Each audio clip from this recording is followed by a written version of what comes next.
crossing the borders. Now, at the US-Kenya Business Investment Roundtable meeting in New York, President William Ruto has positioned Kenya as Africa's next major investment destination, enticing international banks and businesses to capitalize on the nation's stability.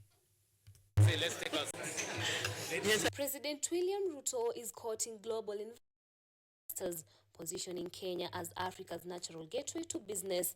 Speaking in New York at the US-Kenya Business and Investment Roundtable, the head of state urged CEOs of leading American multinationals to capitalize on the country's stability, talent, and strategic market access. Ruto said Kenya, now ranked the 6th largest economy in Africa, is built on strong fundamentals among the low inflation, a stable exchange rate, and dependable connectivity. He highlighted green energy, a vibrant digital economy, and world-class talent as drivers of investor confidence. But today, our 300 billion shillings health budget is wholly 100% mobilized using domestic resources by Kenyans. It speaks to sustainability and predictability. Social participation is therefore not only a moral obligation, but also a financial strategy that reduces waste, increases efficiency, maximizes impact, and builds ownership.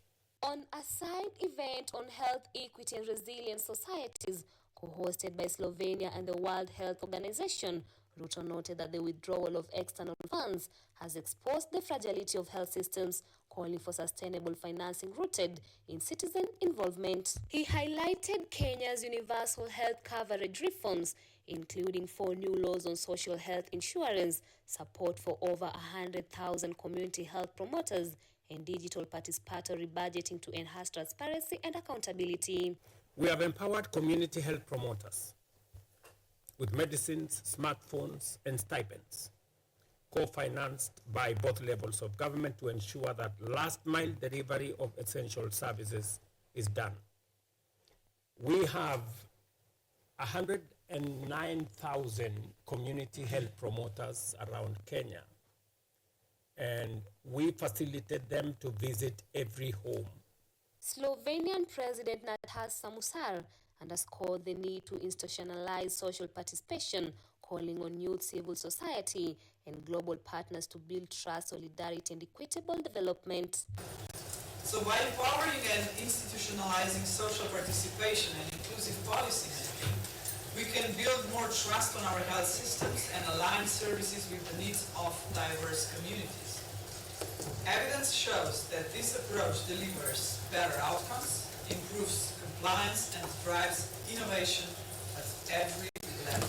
On climate financing, Ruto criticized global systems as unfair to Africa, pointing to reforms in the new $100 billion African Renewable Energy Framework has proved the continent is ready to drive its own solutions.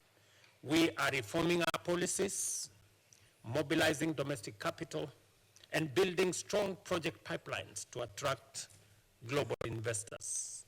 Just last week, 8 of Africa's leading financial institutions signed a cooperation framework aimed at unlocking $100 billion in investment. The leaders agreed that global challenges from health to climate change demand collective action, fair resource allocation, and inclusion participation to build resilient societies for all. Edna Nerea, KUTV, Nairobi.